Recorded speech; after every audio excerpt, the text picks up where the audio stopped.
En el nombre del Padre, del Hijo, del Espíritu Santo. Amén. Amén. Señor Dios Padre bendito, te damos gracias por este nuevo día de vida que tú nos regalas a todas tus criaturas en el universo entero. Perdona, Señor, nuestros pecados y que brille en nosotros tu santísima gracia, la misericordia infinita, el amor infinito que tú tienes para nosotros. Envía tu Santo Espíritu, Señor, en la persona de nuestro catequista Rafael, para que este mensaje que tú tienes preparado para todos y cada uno de nosotros llegue directamente a nuestro corazón, para que esto se traduzca en un conocimiento cada día mayor de tu presencia, Señor, y que eso nos anime a tener un cambio de vida para todos los días de ella, agradarte con nuestras acciones, bendecirte, amarte, glorificarte, Señor Dios Padre eterno. Te agradecemos en el santísimo nombre de tu divino Hijo, nuestro Señor Jesucristo. Padre nuestro, Que que estás en el estás en el... cielo, santificado sea tu nombre. Venga a nosotros tu reino. Hágase tu voluntad en la tierra como en el cielo. Danos hoy nuestro pan de cada día. Perdona nuestras ofensas, como también nosotros perdonamos a los que nos ofenden. No nos dejes caer en la tentación y líbranos del mal. Amén. Dios te salve María, llena eres de gracia. El Señor es contigo, bendita tú eres entre todas las mujeres, y bendito es el fruto de tu vientre, Jesús. Santa María, Madre de Dios, ruega por nosotros pecadores, ahora y en la hora de nuestra muerte. Amén.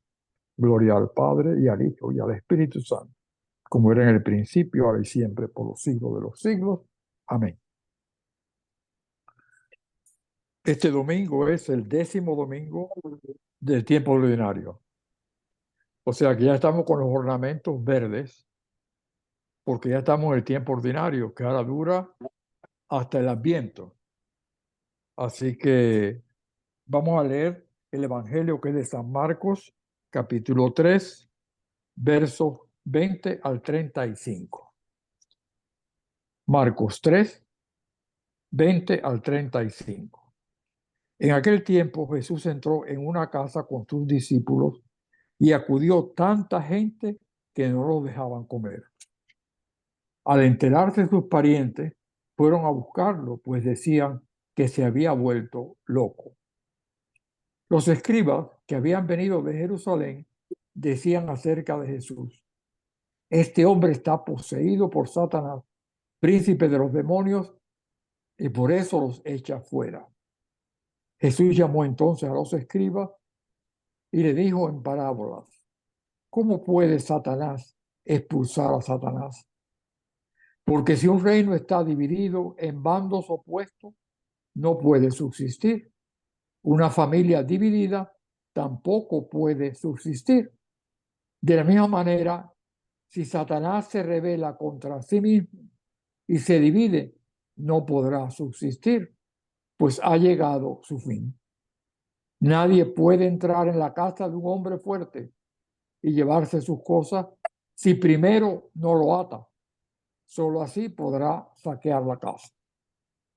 Yo les aseguro que a los hombres se les perdonarán todos sus pecados y todas sus blasfemias, pero el que blasfeme contra el Espíritu Santo nunca tendrá perdón, pues será reo de un pecado eterno. Jesús dijo esto porque lo acusaban de estar poseído por un espíritu inmundo. Llegaron entonces su madre y sus parientes, se quedaron fuera y lo mandaron a llamar. En torno a él estaba sentada una multitud. Cuando le dijeron: ahí afuera están tu madre y tus hermanos que te buscan, él les respondió: ¿quién es mi madre y quiénes son mis hermanos? Luego, mirando a los que estaban sentados a su alrededor, dijo: estos son mi madre y mis hermanos, porque el que cumple la voluntad de Dios, ese es mi hermano, mi hermana y mi madre. Palabra de Dios, te alabamos, Señor. Aquí hay dos grupos. El grupo de los parientes de Jesús, o sea, los parientes, familia de sangre, y los escribas. Y los dos sacan conclusiones distintas. Los parientes de Jesús creen que Jesús está loco. Los escribas creen que Jesús está poseído por Satanás. Y aquí viene la respuesta de Jesús a un grupo y a otro. Cuando le responde a los escribas que dicen que está poseído por Satanás, él dice, ¿cómo Satanás va a ser luchando contra sí mismo? Porque si está dividido, es imposible que pueda triunfar. Entonces lo desean porque el poder que tenía de curación se lo atribuían a que estaba poseído por Satanás. La posesión de Satanás existe, pero Jesús es Dios. Por lo tanto, es imposible que Satanás esté dentro de Dios, porque entonces sería algo que iría contra él mismo, contra Satanás mismo. Entonces, esta es la parte que hay que ver cómo, por ejemplo, estaba leyendo a Mork, de apellido Amorc, es un exorcista que ya murió, que estaba en Roma, que era especializado en exorcismo. Él aseguraba en uno de sus libros que, por ejemplo, Stalin era un hombre que estaba poseído por Satanás. Hitler era un hombre que estaba poseído por Satanás. Porque no se puede concebir que una persona humana haya hecho tanto mal y haya causado tantas muertes como causó Hitler, como causó Stalin, específicamente con Tammuz. Esa gente eran poseídos completamente por Satanás. Entonces aquí viene la parte importante de nosotros. O sea, cuando nosotros decimos, yo les aseguro que a los hombres se les perdonará todos sus pecados y todas sus blasfemias, pero el que blasfeme contra el Espíritu Santo nunca tendrá perdón.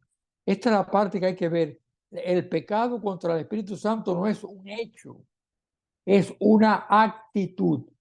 Es la persona que está obcecada, que está obstinada en contra de Dios.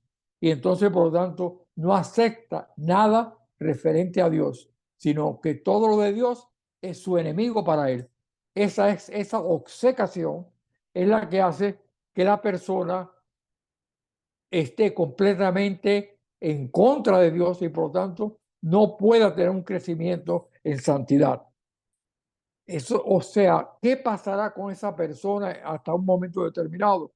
No lo dice aquí, pero sabemos que lo que para el hombre es imposible, para Dios es posible.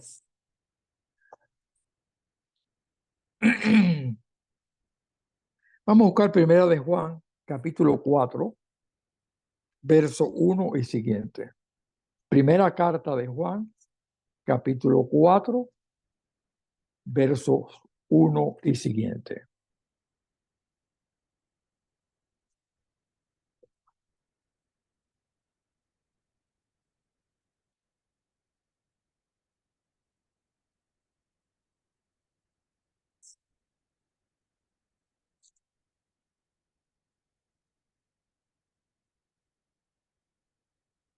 Queridos, no os fiéis de cualquier espíritu, sino examinad si los espíritus vienen de Dios.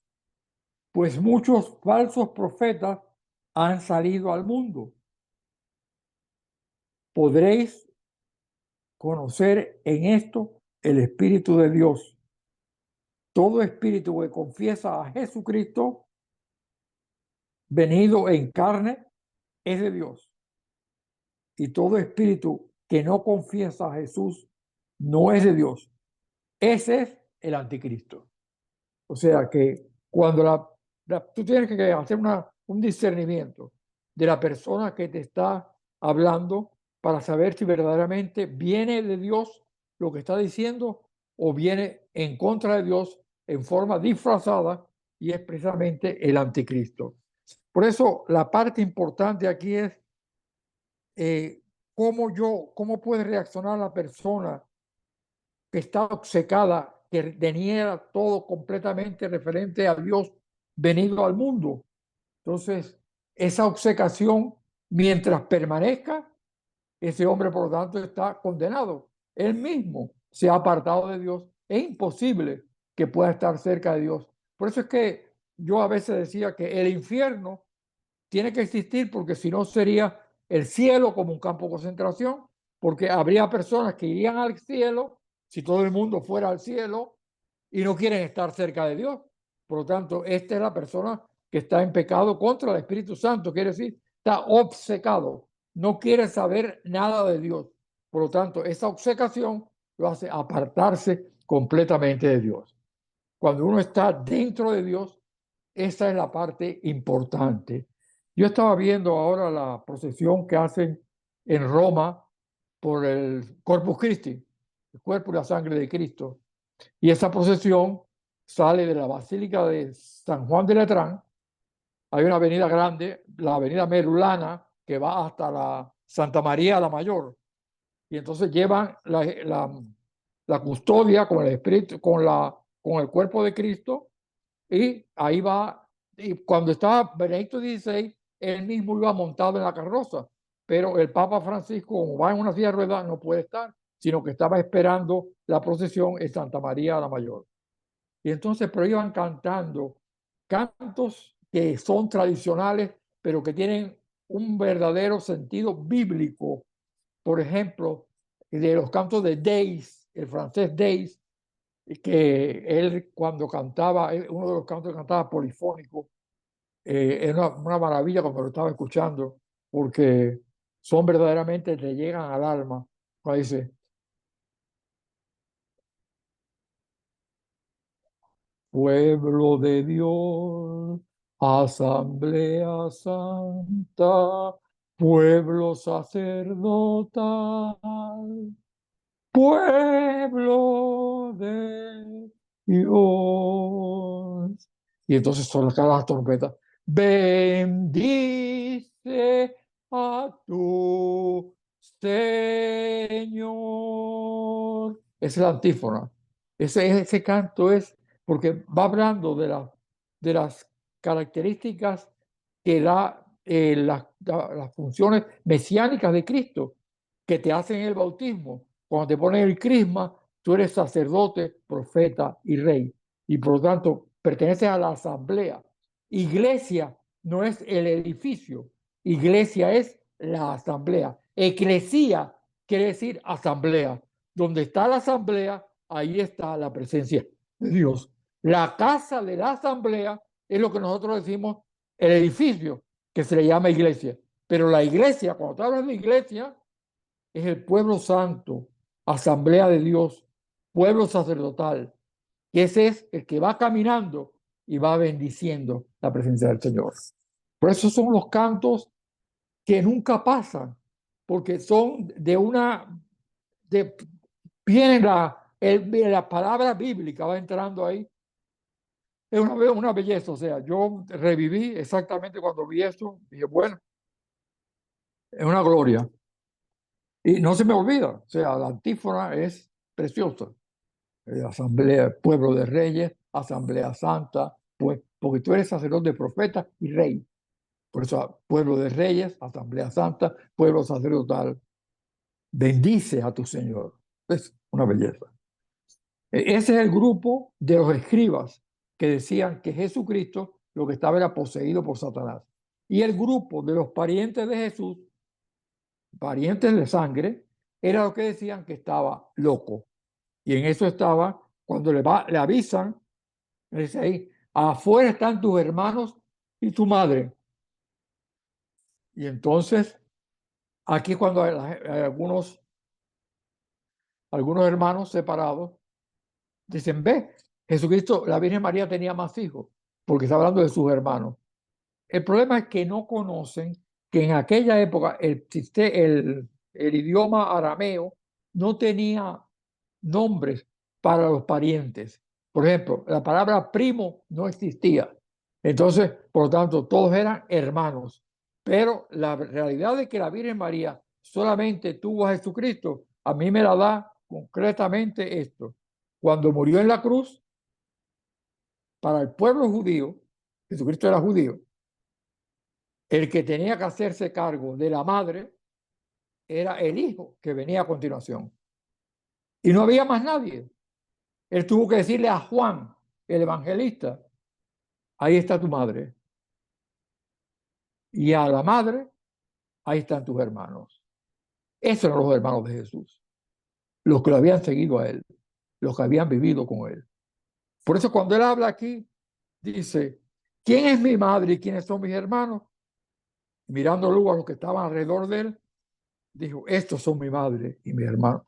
Todo el que sigue, cumple la voluntad de Dios, ese es mi hermano y es mi hermana y mi madre.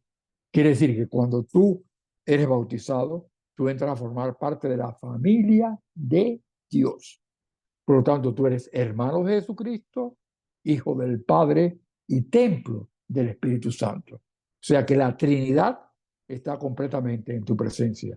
Está la gracia de Dios, está dentro de ti. ¿Qué es lo que es la gracia de Dios? Lo que yo dije en la primera de Pedro, capítulo 4. La gracia de Dios es la presencia de Dios en nuestras vidas. Por lo tanto, precisamente esa es la gracia de Dios. Por eso estamos santificados, porque Dios está en medio de nosotros. Cuando yo cometo pecado, esa alianza se rompe hasta que yo me reconcilio con Dios a través de un sacramento que se llama reconciliación. Por eso Dios nos dejó los sacramentos para poder nosotros volver a renacer de nuevo, volver a restablecer la alianza con Dios que habíamos hecho en la sangre de Jesucristo y que ahora se renueva de nuevo, se renueva cuando nosotros nos arrepentimos de nuestros pecados y experimentando la presencia de Jesús en ese momento. En el sacramento de la reconciliación hay real presencia de Jesucristo que está ahí. El sacerdote es persona Christi, es simplemente el medio a través del cual se nos dice, te perdono en nombre del Padre y del Hijo. Pero el que está perdonando es Jesucristo mismo que está presente ahí. Y eso es muy claro. Y entonces por eso dice, cuando ya tú formas parte, cuando ya estás bautizado, ya tú formas parte de la familia de Dios. Por eso él dice ahí, mirando alrededor, aquellos que estaban reunidos en la casa donde estaban reunidos, estos son mis parientes, mi padre, mi madre, etcétera, etcétera. Estos son la familia mía de Dios, el nuevo pueblo de Dios, pueblo de reyes, asamblea santa, pueblo sacerdotal que bendice al Señor. Otra parte interesante es la primera lectura que es del Génesis, capítulo 3, del 9 al 15. Génesis 3, capítulo 9, verso 9 al 15. O sea, el Génesis, el primer capítulo es la creación. El segundo capítulo es otra visión de la creación. Y el capítulo 3 de Génesis ya es la caída del hombre. O sea, cómo reaccionó el hombre después que fue creado. Y entonces viene aquí, cuenta cuando ellos comieron del árbol prohibido, que Dios le había dicho, no coman, coman de todos los árboles que están en el paraíso, menos de este que está aquí. Y entonces, ¿por qué? Porque cayó la tentación. Satanás se presentó en forma de serpiente y les dijo, Dios les dice, estoy parafraseando, Dios les dice eso para que ustedes no sean igual que Él, porque el que come de ese árbol se hace como Dios. Y entonces el hombre, entonces viene la soberbia, yo quiero ser igual que Dios o más que Dios. Y entonces comieron del árbol. De cuando comen del árbol, se dan cuenta de que lo que el diablo a través de la serpiente decía es mentira, porque entonces experimentaron, primero que nada, que estaban desnudos. Y cuando sienten que Dios se acerca, estamos hablando en sentido figurado, se esconden. Y entonces dice, ¿has comido acaso del árbol del que te prohibí comer? Le dice Dios a Adán. Y entonces, ¿qué contesta Adán? La mujer que me diste por compañera me pesó el fruto del árbol y comí. O sea que le está echando la culpa a Dios. Está diciendo, esa mujer que tú me diste, esa mujer fue la que me hizo comer. Está evadiendo la responsabilidad propia de él. A veces nos pasa a nosotros que hemos cometido un pecado y tratamos de justificarnos. No, yo no lo hice. Fue la tentación, etcétera, etcétera. Cualquier cosa, cualquier excusa que podamos poner. Y el Señor Dios dijo a la mujer, ¿por qué has hecho eso? Y repuso la mujer, la serpiente me engañó y comí. Entonces la mujer le echa la culpa a la serpiente. No, es que tuve la tentación. O sea, ¿cómo vamos evadiendo? Adán le echa la culpa a la mujer. Adán le echa la culpa a Dios. Hace culpable a Dios. Pues dice, la mujer que tú me diste. Entonces dice, la mujer que tú me diste. Y la mujer entonces dice, yo no, fue la serpiente. Y entonces la serpiente que representa a Dios. Entonces dice aquí, le dice Dios a la serpiente, te arrastrarás sobre tu vientre y comerás polvo todos los días de tu vida. Pondré enemistad entre ti y la mujer, entre tu descendencia y la suya. Y su descendencia te aplastará la cabeza. Quiere decir, ¿por qué las imágenes de la Virgen están montadas sobre una serpiente? ¿Por qué? Por esto mismo que está aquí. Tu descendencia, la Virgen es descendiente de Adán y Eva, por supuesto, te aplastará la cabeza. ¿Por qué? Porque la Virgen, al aplastar la cabeza de la serpiente, cuando nos libra de la tentación, yo te digo una cosa, si yo tengo una tentación, yo rezo un Ave María y la tentación desaparece. O sea que es ese aplastar la cabeza de la serpiente, alejarnos de nosotros de esa picadura que nos podía hacer. Y el Salmo 129 es un salmo penitencial. Este es un salmo que es muy bueno rezarlo antes de confesarse. El 129, el 51 también. Pero el 129 dice, perdónanos, Señor, y viviremos. Esa es la antífona. Y entonces la antrófona, desde el abismo de mis pecados clamo a ti. Señor, escucha mi clamor. Que estén atentos tus oídos a mi voz suplicante. Escúchame, Señor, que te pido perdón. Otra estrofa. Si conservaras el recuerdo de las culpas, ¿quién podría, Señor, que se salvará? Pero de ti procede el perdón, por eso con amor te veneramos. Esta es la parte de lo que está perdonado, olvídalo, ya está perdonado. Porque hay personas que tratan entonces, se quedan como con un recuerdo viviente de lo mismo y tratan de volver a confesar lo mismo, el mismo pecado que fue perdonado. Esto le pasó a San Ignacio de Loyola. Cuando él se convierte, él había tenido una vida completamente aislada de Dios, o sea, una vida licenciosa completamente. Cuando él se convierte y entonces él se da cuenta de la vida que había llevado, pide perdón a Dios y Dios lo perdona, por supuesto, pero él seguía con el rin-tin-tin de volver a confesar los mismos pecados de su vida pasada que ya habían sido perdonados. Y cuando él está en Salamanca, iba a confesarse con el confesor y le volvía a repetir lo mismo que había pasado en su vida anterior. Y entonces el confesor le iba a decir, le dijo, mira, no vuelvas otra vez a decirme lo mismo de tu vida pasada. Tu vida pasada ya fue perdonada. Olvídate y no vuelvas otra vez a confesarte lo mismo porque no te voy a aceptar la confesión. O sea que si conservas el recuerdo de tu culpa, olvídalo porque ya está perdonado. Porque de ti procede el perdón, por eso con amor te veneramos. Y ahora dice las otras, confío en el Señor, mi alma espera y confía en su palabra. Yo confío en la palabra del Señor, que Él me perdona mis pecados. Mi alma aguarda al Señor mucho más que la aurora del centinela. Como aguarda a la aurora del centinela, aguarde Israel al Señor, porque del Señor viene la misericordia. No hay pecado, por grande que sea, que pueda ser mayor que la misericordia de Dios. La misericordia de Dios es infinita, por lo tanto es superior a cualquier pecado, por grave que sea. Y la abundancia de la redención.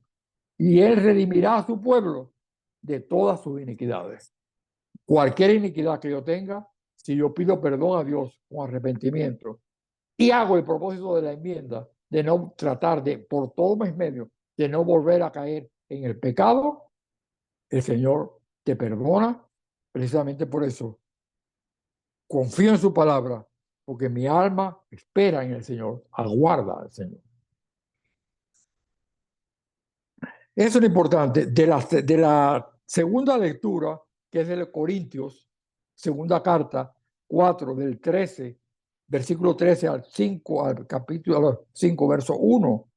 Este extracto es importante. Nosotros no ponemos la mira en lo que se ve, sino en lo que no se ve. Porque lo que se ve es transitorio, pasa.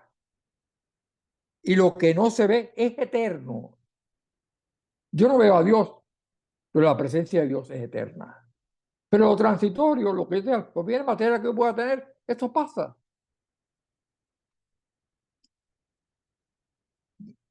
Dios no, nos tiene preparada en el cielo una morada eterna, no construida de manos humanas. O sea que fe en lo que no se ve, porque lo que se ve es transitorio, pasa, pero lo que no se ve es eterno, permanece para siempre. Entonces, con eso ya, ya hemos visto las 3 lecturas y entonces ya podemos empezar a ver comentarios que quieran hacer o preguntas que quieran hacer. Estamos dispuestos a responder.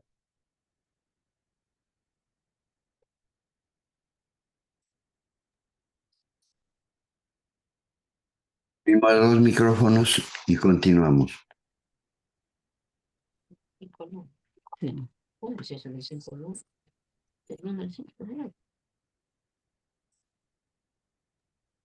Sí, adelante, está bloqueado, Marce. Ya, Adelante. Sí, está ya, bien. ya, buenos días, hermanos. Mi comentario del Evangelio o cómo yo lo razono. El hermanito Rafael mencionó de los hermanos separados, cómo ellos juzgan a la Santísima Virgen, como si ella había sido una mujer de acá del mundo, no una mujer escogida por el Señor, por nuestro Padre Celestial. Bueno, yo voy a hablar de mí. Cuando yo estaba separada de la religión católica, no he sido una hermana separada, pero como que casi por ahí me inclinaba. Exacto.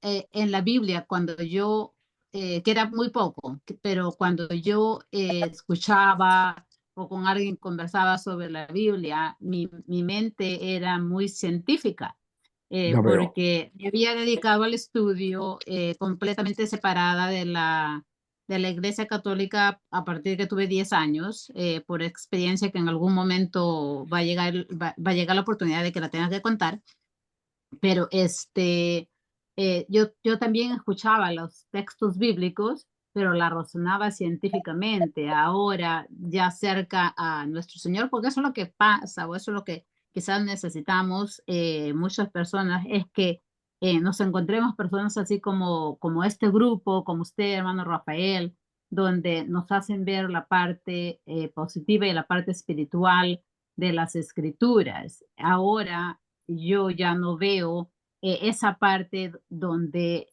pues juzga a la Santísima Virgen. Ahora lo que yo veo es lo que nuestro Señor o la respuesta de nuestro Señor, no la pregunta en qué pasó con la Virgen y por qué se decía tus hermanos y tu madre. Ahora yo veo la razón o la explicación de nuestro Señor donde dice, todos los que me siguen, todos los que escuchan mi palabra, todos los que están cerca de mí ven que todos ellos son mis hermanos y mi madre.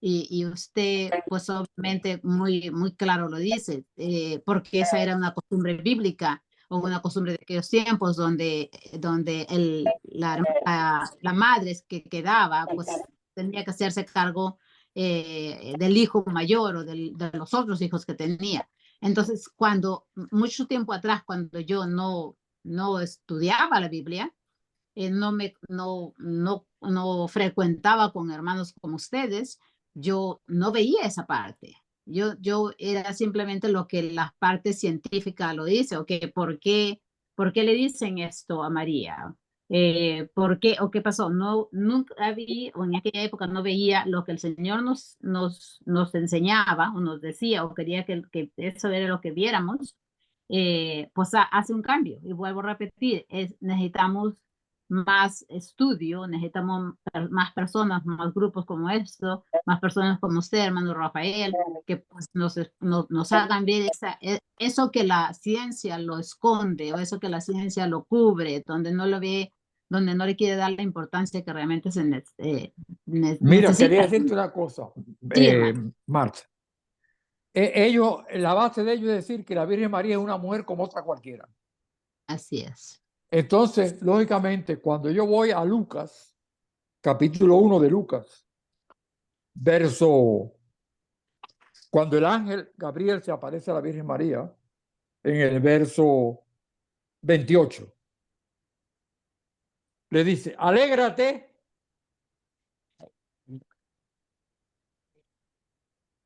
llena de gracia, el Señor está contigo. Ese llena de gracia es una sola palabra. Todo el Nuevo Testamento fue escrito en griego. Por lo tanto, llena de gracia es una sola palabra en griego, que es Hecharitomenen. Quiere decir llena de gracia. Eso a ninguna mujer en la Biblia se le dice llena de gracia, solamente a la Virgen María. Bendita entre las mujeres, sí se lo dicen a Judith y se lo dicen a Yael. ¿Por qué? Porque eliminaron dos enemigos del pueblo judío. Pero llena de gracia, o sea, llena de gracia es decir, no tienes pecado. La Virgen María fue sin pecado original, porque si no, no podría estar llena de gracia. Eso nada más se lo dicen a ella. Es a la única que se lo dicen. No, que me digan, los hermanitos que me digan, a quién otra le dicen llena de gracia. Por lo tanto, la Virgen María no es una mujer como otra cualquiera. Es una mujer escogida por Dios para ser la madre del Mesías. ¿Está claro? Así es, claro que sí, hermano, claro que sí. Esa es la parte importante. O sea, Lutero era mariano completamente. Él tiene una oración. Lo que pasa es que a mí no sé dónde he puesto los libros de la biografía de Martín Lutero, pero una oración que él hace sobre el Magnificat, sobre la Virgen María, es increíble. Pero esta gente después se fueron. Bueno, había tres puntos importantes en la separación en encima de la iglesia. Enrique VIII en Inglaterra, Lutero en Alemania y Calvino en Suiza. Y entonces de ahí surgieron todas las sectas protestantes que existen hoy en día, de esas tres ramas más importantes del cisma que hubo. Pero Lutero era completamente mariano. Bueno, era sacerdote agustino, sencillamente, pero lo mantenía.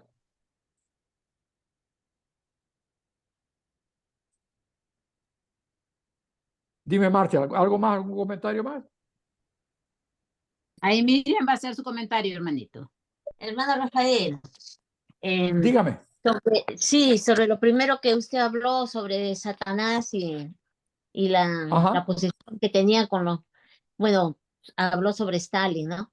Entonces yo me pregunto, usted dijo que estaban ellos poseídos por todo el daño No, que yo no lo hicieron. digo, es Amorc. El apellido Amorc era el exorcista mayor dentro de la iglesia en Roma. Ah, ya. Ese fue en un libro que él escribe, porque él puso. era práctico en hacer exorcismo. Yo no estoy iluminado para llegar a ese punto, pero él escribe ahí, dice, yo estoy seguro, decía él, que Stalin estaba poseído por Satanás y Hitler también estaba poseído por Satanás, porque tanto mal hicieron, tantos muertos hubo debido a ellos, que es la maldad misma la que estaba en ellos mismos. Eso lo dice Hermano, él. sí, y por ejemplo, una persona que mata, también puede ser que esté poseída sin darse cuenta, porque Bueno, muchos ya asesinos esa que parte matan, yo no conozco el interior de la persona, pero es un pecado matar. pero ese sí es pecado mortal. Pues, Es que le damos el problema es que hemos puesto tan simple el matar a la gente, que la gente aborta y eso está también matando a un ser humano. gente, ¿no? Pero ya lo ven como una cosa normal. Hasta el aborto en el momento de nacer, en que el niño nace y lo deja en una bandeja para que se muera ahí sin asistencia. Ya Ay, ya es lo último, lo último. Pero eso también no será porque están poseídos por el mal también. Yo no sé, por no sé el interior de la persona, pero han cometido un pecado grandísimo contra el 5.º mandamiento, no matar. ¿Te das cuenta? Clarísimo. La eutanasia. La eutanasia. Así, entonces, la persona le pone, lo están matando. Tantas cosas. O sea, lo hemos simplificado. Pero a pesar de eso, Dios actúa. Por ejemplo, este hombre que en New York, no me acuerdo cómo se llamaba él, de origen judío, había hecho, médico, había hecho 75.000 abortos, pero se convierte. Y se convirtió al cristianismo. Una cosa extraordinaria, porque para lo que los hombres es imposible, para Dios no es posible. Para Dios todo es posible. Todo es posible, sí. Es que una persona se convierta. Está bien, hermano. Muchas gracias. Por nada. Mira, Rafaelito, hay un doctor que se llama el doctor Juan Saldarriaga, que ni siquiera son abortos, pero sí es un médico de cirugía estética. Que se dedicó siempre a moldear reinas de belleza, a ponerle, a quitarle, a hacer todo esto. Y el Señor le hizo un llamado muy, muy fuerte a él. Y le mostró el daño que hacía a su imagen divina dentro de cada persona. Y la tarea que le puso el Señor de reparación es hacer lo contrario de lo que él hacía.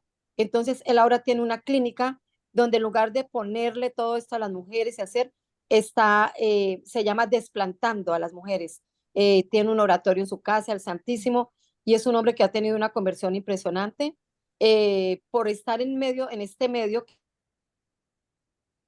que trae tantos demonios. Y lo que dice Rafaelito, nadie sabe el corazón de cada persona, y él nace allí por una herida paterna. De pronto ustedes miran el testimonio, y él nació por una herida paterna porque tenía endiosado a su papá, un super papá, lo más perfecto. Y después la mamá le cuenta la doble vida que llevaba el papá, ese Dios que tenía, porque solo podemos poner la mirada en Jesús y únicamente podemos cristificar la vida. Nosotros no podemos amar ni al papá, ni a los hijos, ni a nadie más que a Dios. Primero que todo porque faltamos el primer mandamiento, y segundo porque se nos va a caer en el momento en que el humano falla y vamos a perder la fe, porque nuestro Dios era ese. Entonces, esta niña que la violaron, una jovencita, y acaba de tener un bebé, y ella no quiere el hijo, no lo quiere tener en sus brazos, no quiere tener un niño en la familia. Entonces, que lo que dice Rafaelito, que lo entregue. No que eso es lo que decía Santa Teresa de Calcuta. Demen esos niños a mí. Démenlos a mí. Yo le adopto. Sí, ya, algo claro, muy lindo que tuvo, que a pesar de la violación no abortó el niño. Entonces, sí, estamos en ese trámite porque tengo a alguien que está interesado en el niño. No es pecado. Darle una adopción no es pecado. No, eso no es pecado. Precisamente es salvar la vida de ese niño, porque no lo han matado por un aborto. Simplemente. Esa es la cuestión importante, o sea, es la parte que tenemos que tener en cuenta. Lo que pasa es que a veces nosotros queremos presentarnos ante Dios como quisiéramos ser y no como somos. Ante Dios hay que presentarnos tal como somos nosotros y no hacer ver que somos otra cosa distinta como quisiéramos ser y no somos. ¿Cómo somos? Hice este pecado, Señor, lo hice. No echarle la culpa como hizo Adán y Eva, que iban delegando la responsabilidad a Adán, a la mujer, a Dios y a la mujer a la serpiente. O sea, trasladándola. Y hay personas, han dicho confesores, que hay veces que muchas personas que se van a confesar van a hablar más de los pecados de otras personas que el pecado que ellos tienen. No, ante Dios hay que presentarse como uno es. Quítate el maquillaje, quítate la forma en que tú quieras aparecer. Aparece ante Dios tal como te ves. La máscara. Y Dios te, ni más ni menos. La máscara. Quítate la máscara. La máscara, exactamente. La máscara, exactamente.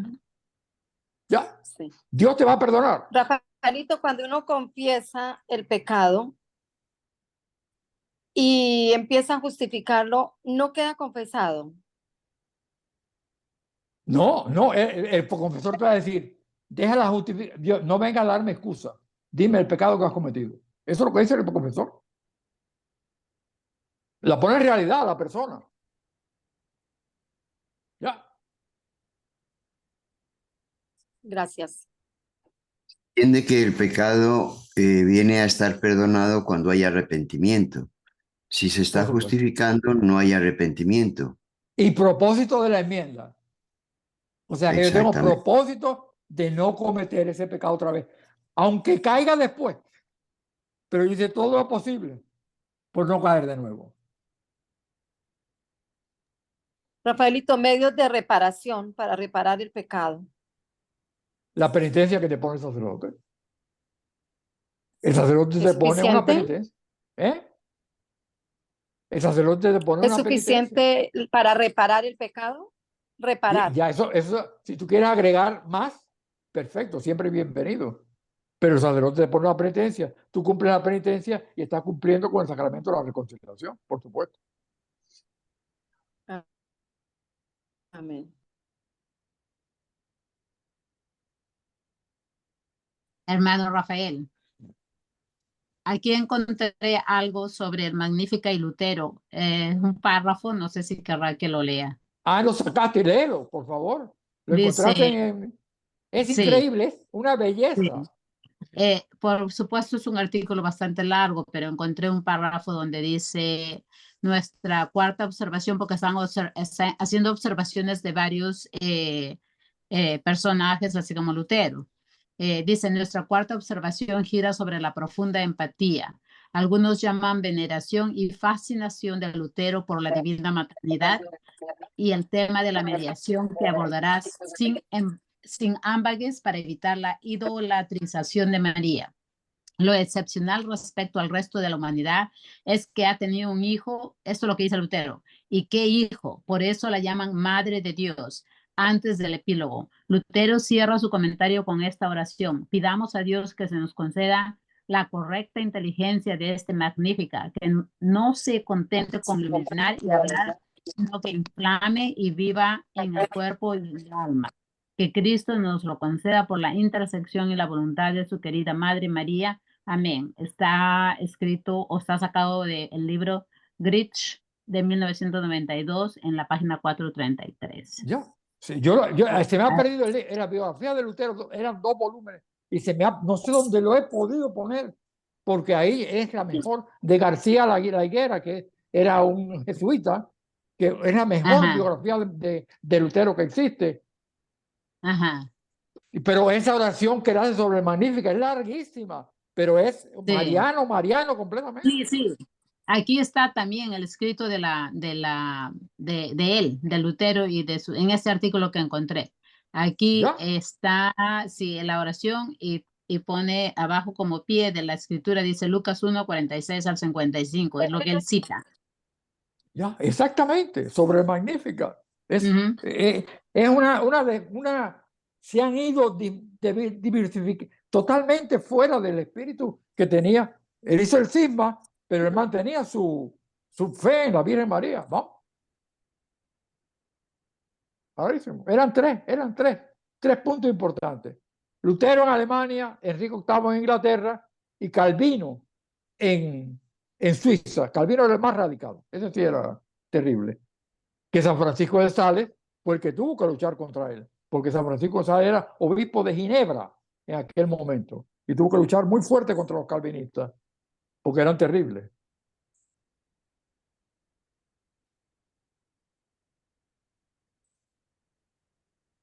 Me alegro que lo haya buscado. Pero es digno de leerse esa oración sobre el Magnífica que él hace, porque, vamos, ahí se ve cómo él conservaba el amor a la Virgen María, por supuesto. No la consideraba como una mujer cualquiera, no, era la madre del Salvador, vamos, casi nada. Sí, y son las sectas las que, como tú decías, que hablan de que María es una mujer cualquiera. Bueno, quitándole los méritos que el Señor le dio, ¿no? Claro. Porque es el Señor en el momento en que el ángel le saluda, es el Señor quien le está saludando, es el Exacto. mismísimo Dios. Entonces, son estas sectas las que comienzan a hablar, y yo oí de un famoso predicador, y tenía el video, pero parece que fue borrado, en que a la Virgen María le trataba de prostituta. Y entonces esto era, me imagino, era en base a Mateo 13:55, que dice, ¿no es este el hijo del carpintero? ¿No se llama su madre María y sus hermanos Santiago, José, Simón y Judas? Pero era María la de Cleofás. Eran Ya, otros. justamente a eso me iba. Ya. Aquí está mencionando los hermanos supuestamente de Está Jesús. tergiversando Ahí completamente. ahí está Santiago y pues también Juan, ¿no? Los dos son los hijos Hijo de del Cleofás, Zebedeo. los hijos del Zebedeo. Y Ya, entonces María se casó con San José, ¿no? Con José.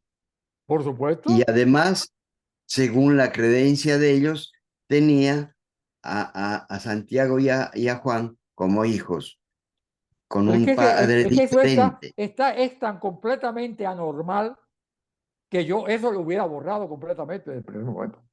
Porque es que no No, pero tiene es que base eso, ninguna.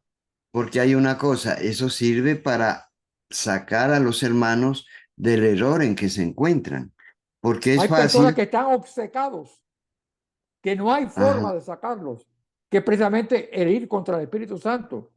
No hay forma. Y entonces, lógicamente, que Dios actúe sobre ellos. Orar nada más. Yo no me pongo a así discutir es, con ellos. pero nosotros hacer lo que nos corresponde, Por plantear supuesto. la verdad. Y si la toman o no la toman, ya es problema de quien está escuchando, ¿no es Ya. cierto? Pero nosotros debemos defender a la Virgen en todo lo que ella es, en todo lo que ella es, como acaba de leer Marce de Plutarco. Dice, la madre, nada más ni nada menos, o sea, exaltando esa maternidad, nada más ni nada menos que del Salvador. Eso Pero es, está hablando de si uno, Lutero, no de Plutarco, sí, sí, Lutero. no, no, por eso digo, eso es algo, pero magnífico, que eso a uno también, uno tiene que exponerlo a los hermanos para hacer ver cómo están errados de una doctrina que comenzó mal desde el principio de la separación de la Santa Iglesia Católica. Rafaelito, bueno, Dime. acá dice, Jesús llama a sus 4 primeros discípulos, ¿no? En Marcos. Acá dice, mientras Jesús pasaba por la orilla del mar de Galilea, vio a Simón y a su hermano Andrés. Si él era Exacto. hermano de Jesús, si ellos eran hermanos de Jesús, ¿por qué los tenía? Que echaban las redes al mar, pues eran pescadores. Les dijo, síganme y yo les haré pescadores de hombres. Y de inmediato dejaron sus redes y lo siguieron. Si eran hermanos de ellos, él no tenía necesidad de decirles eso. Pero si ellos vivían en Cafarnaúm Ya, y Jesucristo vivía en Nazaret, Nazaret. Y eran después, pueblos distintos. ajá, y después les dice, un poco más allá Jesús vio a Santiago, hijo de Zebedeo. Y exacto, y su hermano, no decía de Jesús, con su hermano Juan, que estaban en su barca Santiago, arreglando las Juan, que eran redes. hermanos, hijos del Ya, Zebedeo. de Zebedeo. Entonces, no dijo de Jesús, de José y María. Ya, ¿no? pero sí es que está clarísimo. Lo que pasa es que ellos tratan de tergiversar lo que es la Biblia, porque para sacar las ideas erróneas que tienen, ponerlas adelante. Vamos, ya. Es lo mismo que decir, el que me dijo a mí, pero es que eso es de católico, pero ¿de dónde está esta palabra en la Biblia? Yo le digo, mira, hijo, el problema que tú tienes es que tú no sabes griego. Porque la palabra católico, católicos con K, es una palabra griega que quiere decir universal. Esta es la Iglesia Católica, es la Asamblea Universal. que ya San Ignacio de Antioquía fue discípulo de San Policarpo y San Policarpo fue discípulo del apóstol Juan. Estamos hablando del año 120, 130, al principio de todo. Cuando él escribe, cuando lo llevan a Roma para martirizarlo, él escribe 7 cartas a 7 comunidades y ahí ya le nombra la asamblea, dice la iglesia católica, la asamblea católica, porque iglesia es eclesía, quiere decir y asamblea, la asamblea católica, asamblea universal, que es para todo el mundo, no solamente para los judíos. ¿Ya? Pero es que no saben, no tienen cultura, y entonces cuando hablan dicen barbaridades porque no saben lo que están diciendo. Perdón, en Lucas 5, capítulo 10, perdón, en Lucas capítulo 5, versículo 10, habla sobre lo que tú estabas diciendo. Y lo mismo de Santiago y Juan, hijos de Zebedeo, que eran compañeros de Simón. Jesús dijo a Simón, no temas, desde ahora serás pescador de hombres.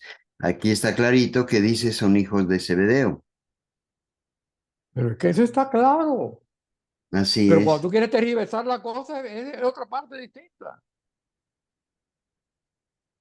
Lo que tú decías, y no se acepta lo mismo, lo que dice la Biblia, no se acepta.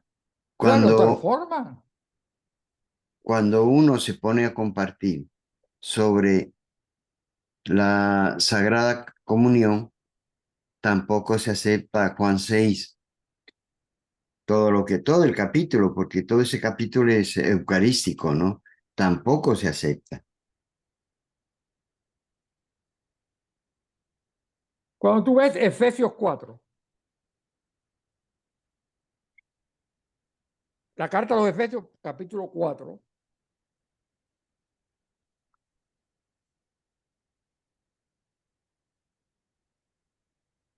verso 4, 4:4. Un solo cuerpo y un solo espíritu, como una de la esperanza que habéis sido llamados. Un solo Señor, en el 5. Una sola fe, un solo bautismo, un solo Dios y Padre de todos. Por eso es que los cantos que usan la Biblia son muchos, porque te meten la enseñanza. Porque a veces los cantos y no te están diciendo nada. Pero cuando tú dices, un solo Señor, una sola fe, un solo bautismo, un solo Dios y Padre. Efesios 4:5. Se te queda. Se te queda. Entonces, cuando ellos te dicen que el bautismo que nosotros hacemos no es un bautismo válido, porque cuando un católico pasa a una secta, lo bautizan de nuevo, entonces se saltan Efesios 4:5, que es un solo Señor, una sola fe, un solo bautismo. Sin embargo, cuando ellos pasan a la Iglesia Católica, se les pregunta, ¿tú fuiste bautizado en el nombre del Padre, del Hijo y del Espíritu Santo? Perfecto, nosotros no repetimos el agua y decir, sino solamente el crisma para hacerle ver que tú eres sacerdote, profeta y rey. Ya. Pero entonces nos quedamos unos cantos que solamente es y no dice nada. Señor, usen cantos bíblicos, porque eso se queda ya evidentemente la persona.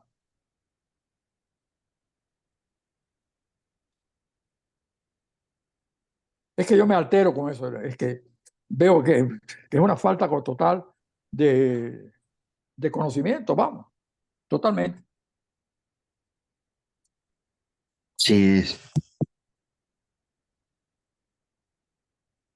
Por eso dice que católico ignorante, futuro protestante.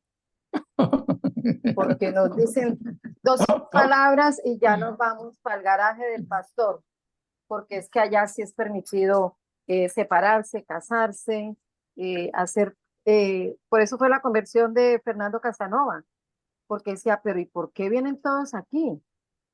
Ah, se dio cuenta que llevaban la basura de lo que no era permitido en la iglesia católica, y ahí también empieza la conversión de él, cuando se da cuenta que seguir a Jesús definitivamente se necesita valentía y se necesita morir. No hay de otra manera para seguir a Jesús. No hay otra manera y hay que conocer y conocer todos los días más y más de Jesús y sobre todo lo que sean antes, ¿no? De mantener los pies en la tierra y los ojos en el cielo, para que no nos pase lo de Lutero, ¿no? Que de pronto yo ya me sé el Ave María en latín, ya me conozco 3 citas bíblicas, entonces se sube la soberbia y llega el racionalismo y nos saca de la vida espiritual y de la realidad de la doctrina católica. Porque mira qué lindo, sí, lo que dice Rafael, de todo las cosas lindas que tiene Lutero acerca La de la Biblia, Virgen. que los cantos, por eso, cuando yo estaba oyendo la procesión esa del Santísimo, cuando cantaron ese canto es de la década de los 80, Deis, que era un compositor francés, Lucien Deis. Y entonces cuando él cantaba ese, pueblo de reyes, asamblea santa, pueblo sacerdotal, pueblo de Dios, bendice a tu Señor. Eso te eleva arriba.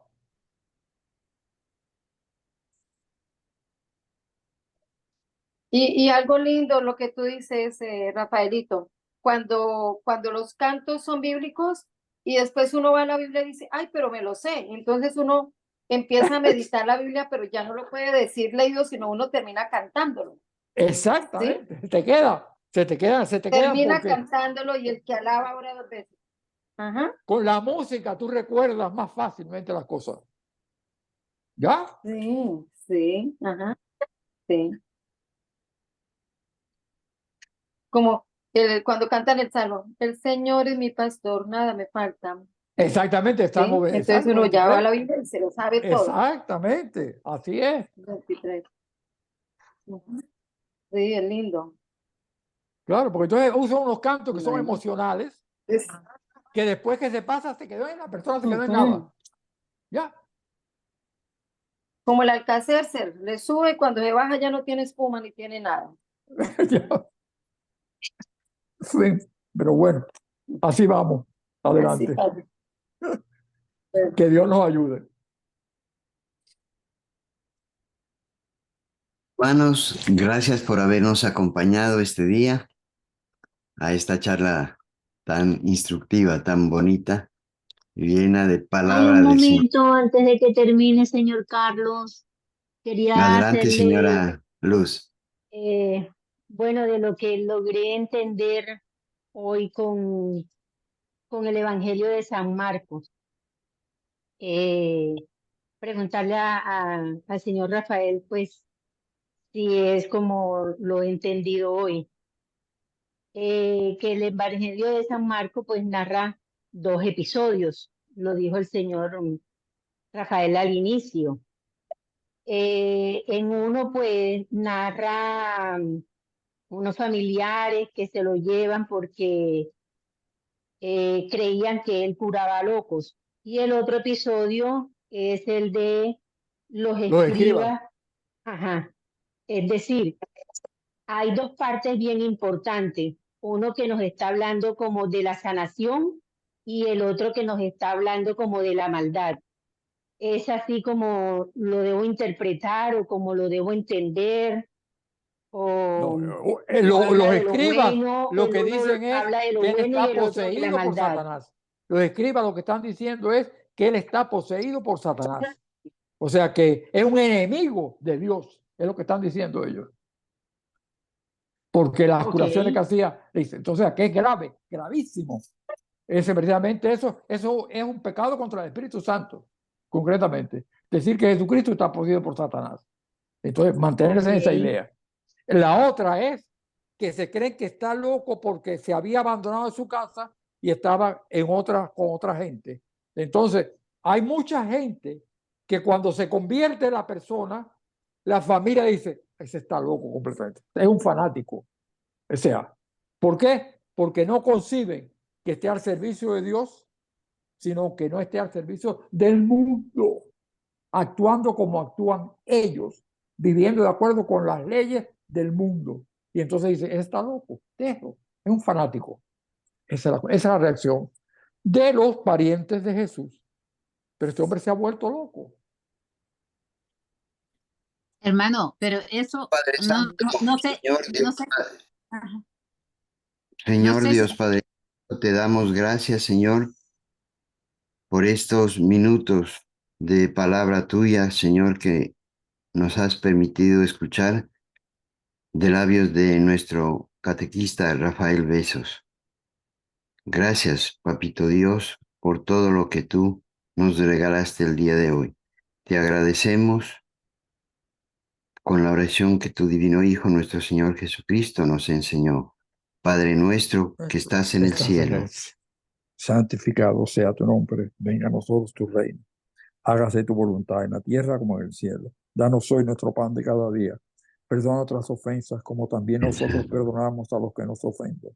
No nos dejes caer en la tentación y líbranos del mal. Amén.